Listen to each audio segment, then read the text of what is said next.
Welcome. In this video, I'll show you how to allow specific contacts to call you on Telegram web from your PC using the latest update. If you want more control over who can reach you through calls, this new feature makes it simple and effective. Let's get started. First, open Telegram web on your preferred browser and log into your account. Once you're in, look to the top left corner of your screen. You'll see three horizontal lines. That's the menu icon. Click on it to open the main menu. From here, select Settings. This is where all your personal preferences and privacy controls are managed.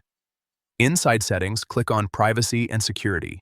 This section allows you to fine-tune who can message, call, or see your information. Now, scroll until you find the option labeled Who Can Call Me. Click on it. You'll see different privacy options like Everybody, My Contacts, and Nobody.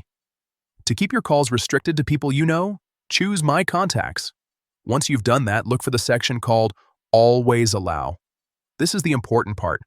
By using this option, you can handpick which contacts are allowed to call you, even if you've set general restrictions. Click on Always Allow and a list of your contacts will appear. From that list, select the users you want to give calling permission to. You can choose one person or multiple depending on your preference. When you've made your selections, confirm the step by clicking Save or Done, depending on your browser layout. And that's it. You've successfully allowed specific contacts to call you on Telegram web.